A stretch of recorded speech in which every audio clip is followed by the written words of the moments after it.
Welcome to Real Estate on the Rocks, where you get top shelf real estate conversations served straight up, never watered down. Here's your host, Dave Snowberger.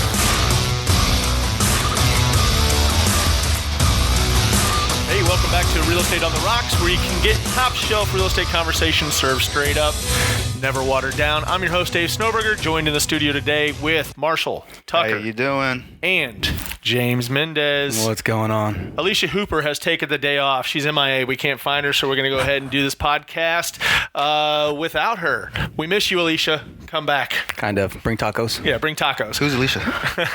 Who's Alycia? All right. So today's topic is going to be, what are we going to talk about today, guys? I think we should talk really about, I believe the last few episodes we did was about, the topic was, I'm a new agent, now what?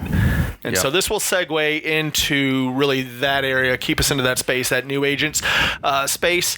And this episode would really be for that new agent, whether you're first day licensed or you're 20 years in the business. Sometimes people need a refresher course of how to generate business. Maybe they move to a different area. They just need to kind of like get back in touch with real estate that they've done for the past 20 years. So let's jump into this real quick. I jotted these down. We'll go from the top. The low-hanging fruit, I would say, would be your sphere of influence. Sphere of influence would mean your circle around you. So you have your immediate friends and family, then you have your friends from work. You have maybe people from church or kind of social networking groups and stuff like that. Maybe social organizations, kids soccer, PTA, all that good stuff. That's your sphere of influence right there. There's a saying out there that don't be an undercover agent. Start telling everybody you know out there that you are in real estate. Most people won't touch you with a 10-foot pole right when you get your license. However, that will change over time. You'll gain their trust, and people do business with what people they know, like, and trust. Yep. And so I think the sphere of influence over time, that's your long game. You need to work on that, add to that as much as possible. Always. And not that you're going out and jumping to everybody and saying, I'm in real estate. Like, it shouldn't be like a forceful conversation or like an intro that you're nothing other than a real estate agent. Right. Like, it's got to be something more of a... Genuinely interested in what do you do for a living, and then slip it in there. Exactly. Yeah. Those are the best conversations, because then it makes people feel like you're actually interested in what they have to say, as opposed to you leading into a conversation just so you can tell them you're in real estate. Right. So, I mean, you're the newest guy at the table. You've been licensed for right about a year now. Yep. So you're from also a different part of the country. We won't mention where you're from. California. Being here in Texas now. California. So we got a Cali boy sitting here in Austin, Texas, and you don't probably have much of a sphere of influence here. You are ex-military, so you are able to build around that a little bit. Tell me some steps that you've taken to kind of build that sphere of influence over the past year. It's been a lot of groups. So I tapped into, because I was working with a software company, so I didn't have much of a need to go out and like actually talk to people and go outside and like really push into the city too much. Obviously, that changes in real estate, so I started going to some events, like charity events and different kind of things that the veterans were putting on to help other veterans.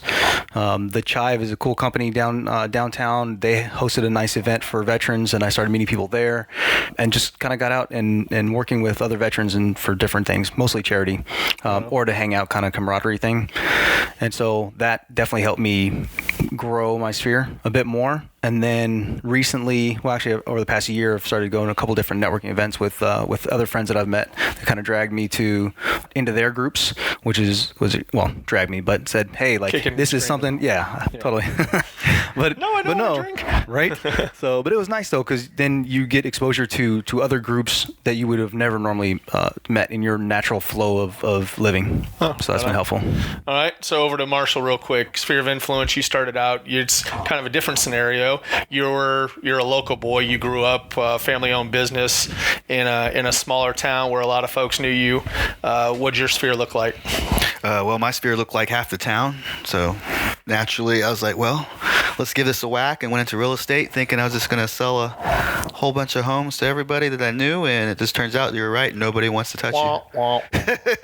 They run from you. Yeah. It's like, you want to sell some barbecue? Yeah. No, what, house? And then take off running. Yeah, but why is that, though? I mean, it's one of the biggest transactions. Because they know you're not experienced. Right, yeah. And they don't want to, once again, revert back to that. People do business with people they know, like, and trust. They know you. They like you. But they don't quite trust you to get the ball over the goal line when you're new, And so besides, the birth of your child, buying a home, especially first-time home buyers or sellers, they rank right up there with one of their most important things in their lives they're going to do. So we'll jump into my sphere real quick. I am also from locally here, and I've been in business for a few years down in the bar business on 6th Street, and have, for about 13 years, people running in and out of my lives the whole time, and meeting people that went to the University of Texas or some of the other local colleges around here, and then, kind of keeping them as friends. I always thought the same thing, was that, man, I'll go into real estate when I left that business, and everybody's going to, do business with me and buy with me, and I'll do commercial real estate and all this other stuff. And wow, did I have a awakening right off the bat. I think I always tell you what, I made $4,800. Yeah, $4,800 my first year in real estate, and didn't get to help too many people do anything in real estate. I could barely help myself, much less help them buy or sell real estate, And so I had to kind of kick in high gear and figure things out of what I was going to do, because my sphere wasn't working for me. So what activities was I going to take in under my belt and start learning as much as I could to get me back in front of my sphere when it was time, when I did have the experience, and when I was knowledgeable. What were those things that were going to help me convince my sphere that I was the right person for them to help them buy, sell, or invest in real estate, And so that's kind of like leads us into our next topics here. And once again, I'll probably reference low-hanging fruit a lot, and that's the most important thing, I think, when you're starting out, is that low-hanging fruit and the for sale by owner and withdrawals. I mean, to me, that's a great source of business. We've capitalized on a lot of that in the past couple of years. We've got to help a lot of people realize that they do need a professional agent like ourselves in that transaction. They can be taken advantage of in a couple different ways, and it's always better to have somebody that actually knows how to price property and knows how to market the property well to bring them the most amount of money in that least amount of time, with the fewest amount of problems. And you can run into a lot of problems as a seller. So those for sale by owners, those are usually good conversations. A lot of those are, they might not even know the process. They just didn't know how to find a realtor. And so I look at for sale by owners as a help wanted sign, or now hiring sign out in the front yard. That's how I really look at it. What have been some of your biggest hesitations or like combativeness for sale by owners? The biggest hesitations from for sale by owners is that they can do it themselves. They don't want to pay a commission. They don't see the value in having an agent. And so once they get past a certain point of sticking that sign in the ground, then really they don't have the avenues that we have to market property. This is what we do every single day of our lives, right? Mm-hmm. And so this is our livelihood, is that we know how to get eyeballs on the property. Mm-hmm. Obviously, the more people that see the property, the better chance you have of selling it. In Austin, Texas, for the past few years, where we're all from, the market's been moving. I mean, you can just throw a sign out in front and then be in multiple offers within a few hours. However, the ones that weren't selling right off the bat or didn't have the exposure, those are the ones that stay on the market, or we watch them, or we're driving by them on the way to work every day and we see, and then finally we muster up the energy to go knock on the door and say, hello, hey, I'm a real estate agent, you need help selling your house? And it's always what? No. I can do it myself. Just 20 of y'all just came by. Yeah. You with Keller Williams? And so it's really that. So I had to learn how to have conversations with them, because they all really had the same objections, right? They all didn't want to. They could sell it themselves. They didn't want to spend money on the commission. They didn't see the value in the agent, and so I started putting those things together. And so then the hesitation became about different things, and so I just started learning everything that they were going to tell me, and it was always from the same pool of objections of why they wouldn't use use an agent, and then I would show them the value in an agent, show them like the unique value proposition of hiring a professional like myself. And 9 times out of 10, I would get the full price listing and, get it done and get it into the MLS, and it would syndicate out to every avenue possible and do our whole plan, how I helped them realize it was right to hire a professional, and we would get it sold. And so that's happened more times than any. Did I answer your question? I kind of ran on with that. Yeah, no, that was good. I mean, so when I first started talking about for sale by owners or talking with people, I thought that there was just tons of objections, and I wouldn't be able to articulate back responses or alleviate those concerns. And then the more conversations I've had with agents and the couple for sale by owners I've spoken to, I've realized that there's only a very finite amount of objections. They're really not a ton. And so just mastering those ones. Yeah. Money. And then not understanding the value of even if there is a commission, how you could possibly get more money, or how that transaction could go in a more streamlined process. Right. So, and shorter timelines, which I've heard some people like, well, why would you want it to sell fast? Because of the economics behind it. Right. So, like, those things you definitely don't understand that when you're first starting. Like, I clearly didn't. Yeah, and I mean, I actually look forward to calling for sale by owners now and like having the conversation. And I've learned also that the more obstinate they are, the almost easier they are to talk to once you get through that tough exterior. They seem to want to. They need the help. They might have a little bit of ego behind it. I think they're just like me, because they want to get on YouTube, and I'll take a whack at anything first on YouTube to see if I can save a little money. But being such a huge. Oh, you mean when you're like fixing something? Yeah, when I'm at the house, I'm a do-it-yourselfer. I jump on YouTube, so I think they have that same mentality that they're gonna jump on YouTube and figure this out and save themselves $15,000 in commission. But It's a big purchase. It's a big sale. You're really you can mess a lot of things up in between there, and you're limiting too. Not even there. It's like whether you want to admit it or not. There's probably the scrupulous of the agent that really doesn't want their client to look at a FSBO, because that agent can be a little bit terrified and not really acting in a fiduciary role, more of a functionary role. Like, I don't want to drive down that street because I know there's a for sale by owner. I know this is the neighborhood they're going to ask about it. Yeah, they're going to ask about it. They're not going to pay me a commission, and there's a big bad FSBO owner on the other side. More than likely, that for sale by owner is well versed and had some conversations already and been asked, "Are you going to pay a buyer's commission?" And what do we find? 9 times out of 10, they are. Oh yeah, they're willing. Sometimes they try to discount it and whatever. It's always open to negotiation. Say, "Hey, look, I have an active contract for you. I have a signed contract for you right now. Are you going to pay the 3% or not?" And so you can get into that conversation too. But let's move on from there. Well, we have withdrawals. So withdrawals is another one. Withdrawn is something, or expired. Let's go with both of those. Withdrawn, expired, they're similar. Expired, it means they took it for X amount of days. Say the contract was for 90 days or 180 days, and it didn't sell, and it came down to that 180 days. The listing expires. MLS kicks it straight out and says, you need to relist this property. You kind of get a notification telling you to do that. 9 times out of 10, you'll see that the agent more than likely has been let go from the selling process. They've lost the faith of the seller, and they're going to move towards, either finding a new agent or taking it off the market. We, a lot of times, if we can acquire that phone number, which there's plenty of ways to get those phone numbers and know who's freshly expired or withdrawn, give those sellers a call and really just have an honest conversation with them about why don't you think your home sold? And if we can do anything, if you do about 5-10 minutes worth of research, as agents with a little bit of knowledge, we can find out the reasons why that home didn't sell. We know the reasons why. And so marketing. When they tell us, lack of marketing. MLS history, I found that out. Yeah. When I was kind of curious, I'm like, well, why are these things popping up, and like, how are these experienced agents not converting to a sale? And then they're like, oh, check the history. So I was like, okay, well, where? And they're like, it's right there, drop down. It's like, so I checked it out.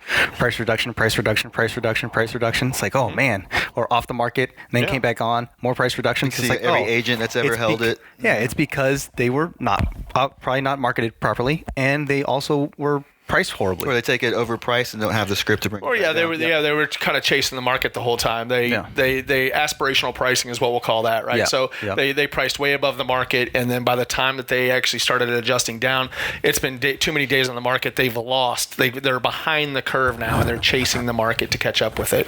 And you're more than likely that hurts your position in a few different ways. A lot of times with expireds is that they did get offers that the sellers chose not to accept them because they were too low. But once you do those comps and you find out really why, you can certainly see that they may have been behind the curve. The agent wasn't honest with them up front that the place looked like, hell, and just wasn't sell. The agent was, we said lack of marketing. I ran across one the other day that was, $480,000 down the road from where we are right now. Cell phone pictures, all vertical cell phone pictures. And it's like, it's 65 days on the market in an area that sells in 30 days or less, so it was kind of blowing me away. And it's that 86% of all searches start on the internet, right? Yep. And so what does that mean? That means people are going to the internet, they're searching for property, and they're finding pictures. Pictures are one of the most important things. Picture and copy, good copy, right? That builds a story behind that. Some people are analytical. Some people are more visual, like myself. I like to look at pictures. I can't really read, so I can't form an intelligent sentence to save my life. But so you hire it out. Yeah, so I hired out.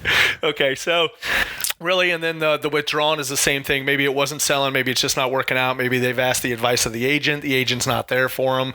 The agent's not giving them the feedback they need, keeping up the relationship. Maybe there was a family emergency. Maybe the job transfer got canceled. You won't know unless you reach out to them and call them, right? Yep. So you can definitely send them a letter. There's two ways to do a lot of these lead generation things that we're talking about today. Some people send out a mailer. Some people drop by a letter. Some people pick up the phone or go knock on the door and talk to them face-to-face, belly-to-belly. That tends to have, in that world, for sale by owner, withdrawn, expireds, tends to be the best return right there.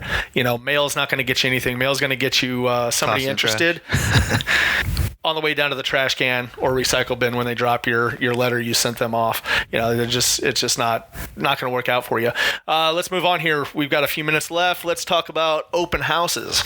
To me, my opinion, open houses are the best opportunity to get you business within 3 or 0 to 90 days. Really, those people they're seem to be qualified, ready to go, and they're out looking at property for a reason. They're off the couch and in the car. Right, and that's the most important thing to realize is that if they're out spending their time going house to house looking at open houses and they're unrepresented buyers, they do not have an agent with them.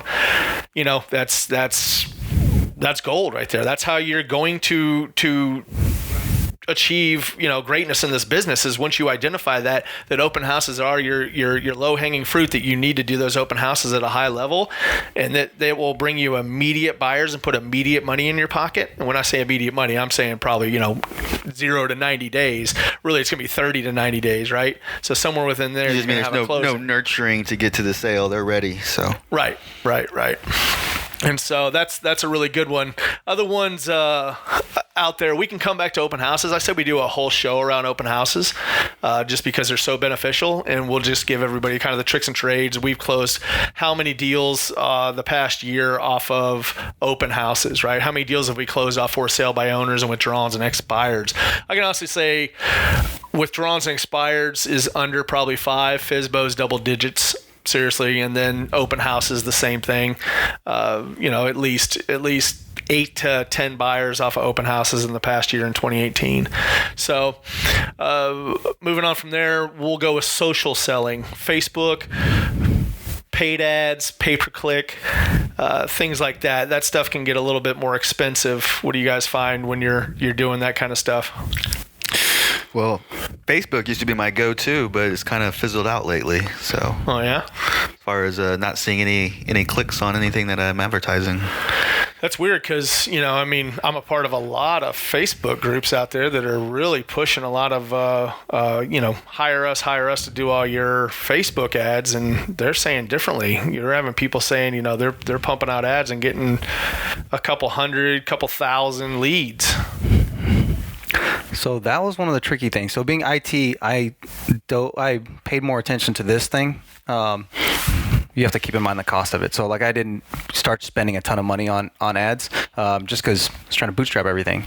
So social engagement is very fascinating because obviously everybody's on social media profiles. And so different ones target or have higher levels of different demographics. Like Facebook is definitely an older demographic than like Snapchat or like Instagram and stuff like that. So you can do targeting ads, but it depends on the demographic that you're really like focused on.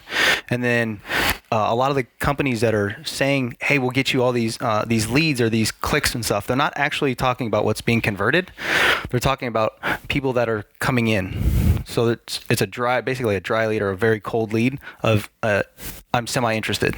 Right. So, but they're not saying that. They're just saying, hey, we can get you some eyeballs. We get you a bunch of clicks that don't mean anything. Yeah, but they're not actually telling you that. They're saying, yeah, we'll get you this the revenue, or we'll get you leads. We'll get business coming in, which isn't the most honest way of articulating the value you're trying to bring. Like I was working with a company, which I'm not going to say the names, but they're like, oh yeah, we'll do all these posts, organic posts, and then they do some pretty interesting stuff. And they had a IDX feed that connects with your Facebook, so you can search the MLS inside your Facebook, which is an awesome feature because I hate having to click around or go off into cyberspace just trying to do simple things. So that part is awesome.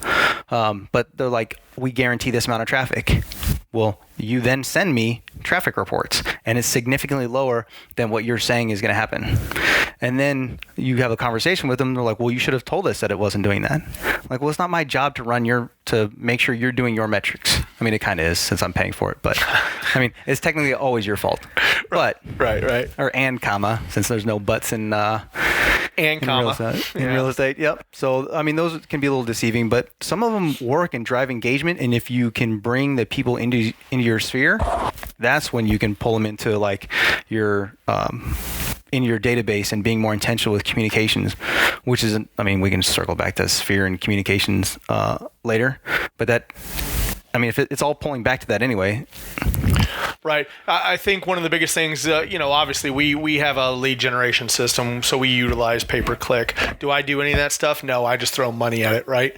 And so that's does it solve all of our problems as a team or as realtors? Absolutely not. It's just to really help benefit all these other things we do, all these other forms of lead generation that we all put together, and then pull out, however many leads a year we can get to have conversations with more people. One thing I do with social selling and Facebook and Instagram is really what I've done now is I've kind of backed away also from ads because it was so hard to just kind of track what I was doing, how many people were coming in, what's really considered a lead or whatnot. Is I just started going ham with top of mind awareness. I just wanted to gain top of mind awareness. I wanted to gain mind share. And so I post things I keep it 80-20. I keep 20% real estate, 80% my personal life. I talk a lot about my dogs, about the trips that we go on that are just kind of local day trips around here, whatever else, all the barbecue that I eat, that we've started Wilco Eats. That's a good way to stay in front of people and not talk about real estate, because most people think real estate's a little bit boring, or, with 13,671 realtors just in our town alone versus there's over 1 million, realtors in the United States. I mean, right now, real estate's a hot subject. It's been a hot market all over the country for the past few years. And so there's a lot of realtors out there. There's some shows that are based on real estate. And, I would say that it's, in a sense, might have run its course with a few people. And so talking about real estate, I think you're just teaching people how to tune you out. Does that make sense? Right. Yep. You're really kind of showing that all you do is talk about real estate. They've seen it. When you show your dogs, they identify with you. That. Yeah, you have more variety. You're letting people into your life and showing, kind of humanize yourself. Like, hey, look, I'm here. I'm local. I do things around the city. I'm hyper local. I know what's going on here. I'm just like you. Town. I'm just like you. Exactly. It's hi for me. Yeah. At least that's more entertaining. We had this conversation before when we were talking about like social engagement and like following people and trying to get in good quality content. Is I don't follow I'll follow real estate agents that I'm friends with that I met just to help them out, but I don't actually care to follow along with any of the stuff they're doing, because most of them are posting just call me for real estate. Call me for real estate. Right. Post this house. Here's a mortgage company, which is great. But if you're not talking about anything else outside of the same exact thing, I already know who you are. If I wasn't in real estate, I would go with very specific people because I know and trust them. Like and trust. So, but outside of that, I don't want to see it. It's boring. It's just it's just too much horrible. I don't want to see my own ads. It's saturated. It's not worth it. It's if one of my friends was an attorney and he was always posting pictures of him in the courtroom, and just mug shots are different. Yeah, I watch those all day long. Those are hilarious. Maybe that's a bad example, but you know what there's only so much real estate, and especially since I do it day in, day out. Like I definitely, when I do flip up my phone, because I have a flip phone, is I don't look at other realtors and what they do, and I look at the ones that are interesting, that show me what they do outside of real estate. I know what they do inside of real estate. I know that they do the same things that I do. They lead generate, they go on appointments, they negotiate contracts, and they, have conversations at high levels around real estate. I know all that. I don't need to see any more of it, and I like to contribute in different places. And if there's new agents out there, whatever else that need advice, I'm always there for that. However, I don't want to see your open house over and over again. I don't need to be alerted that you're live. You've gone live over at your open house. I'm not hating on anybody. It's just not what I want to see. Yeah. So moving on real quick. A few minutes left. We got geo-farming. What is geo-farming, Marshall? That sounds serious. Dave, I'm not much of a farmer. From Texas, no farming skills. All right, so geo-farming is centralizing a certain area, neighborhood, narrowing it down to a neighborhood that's probably anywhere from 200 to 500 homes, and then constantly marketing to that neighborhood and showing you're that neighborhood expert and really bringing value to the neighborhood. Because once again, now you're not necessarily social selling, but if you're delivering the same things over and over and over and just telling people you're a realtor, they're going to tune you out. That's not really a way to get remembered. Geo-farming would be mail outs. There's definitely strategery. Is that a word? Strategery? No? I think it was invented recently. Yeah. A couple years ago. It's a word. Strategery. Yeah. It's a Texas founded word by somebody we won't name. Oh, there you go. And so you can do the mail outs, and there's whole we'll do a whole another show on geo-farming, but you do the mail outs, then you go out and introduce yourself to the neighborhood with some door knocking, do another mail out, do another door knocking, and you systematize it throughout the year, and you break it down into sections, and it's very intelligent. It's just a very slow play. And so typical agents like me that want instant gratification, and that I get the instant gratification from having face-to-face and belly-belly conversations, I market myself and really lead generate a completely different way. So I've never really taken on geo-farming. I know a lot about it. It's never really appealed to me. It's something I really think I myself and my team, KW United Group, should put into motion. Shameless plug. And should really put into motion. And so we'll leave geo-farming right there. Let's get down to referrals and networking. Now, networking can be, once again, that belly-to-belly, face-to-face, getting out with other groups around town, getting out with the Chamber of Commerce or meeting groups that meet around the cities or whatever. Do you have any more? I like agent-to-agent referrals. Agent-to-agent referrals rock. Exactly. So you were talking earlier about, liking certain realtors and not liking other realtors as far on Facebook. So I really don't pay much attention to the local realtors, but, realtors in other major cities throughout the United States. What do you call them? What's that? Realtors? Referral partners. Oh, there you go. What do you think I said? I thought you were saying realtors. I would never say that. That's what James says. I actually got called out because I said that a couple of times, so I wasn't paying attention, and sometimes I don't enunciate on things. And then it stopped and like, what'd you say? I'm like, calm down. It's just a slight mistake. Did you say Minotaur? Yeah, people get super defensive. I'm like, it's just a title. You have to pay for it to have the title anyway, so I'm going to need you to calm down real quick. Right. Realtor. Well, it's a great way of catching referrals. If you're friends with other agents and you meet them at different events that you go to, stay in contact with them because they're going to know somebody moving to the Austin area or wherever you happen to be, and catch that referral, and you can send business out. Yeah, and you've got a strong referral game. You've got referral partners all over the city. All over the U.S. Because bigger than that. We're multi. Oh, you're into countries now, huh? Other countries, yes. Oh, there you go. Look at you. Yeah, because I hop on Facebook and I'll see, something that's a direct correlation. Since I'm friends with you, it throws up something first, and somebody in Saskatchewan's asking for a great agent in Austin, Texas. And what's that? Wakanda. And so I see your name gets thrown in there, so I'll even jump in there and do your name also. But all right, so those were the 7 best ways to generate leads getting into the business, whether you were 1 day in the business or 20 years in the business. There's a variety of ways to kick off your career in real estate. You guys have anything to add? I know we're just about out of time. Just lead generate every day. Yeah, you have to. Every day you take off puts you just further behind. Yeah. But I think we hit some good points. I'm definitely excited to dive deeper into some of the other ones on the next show. Yeah, well, let's do it.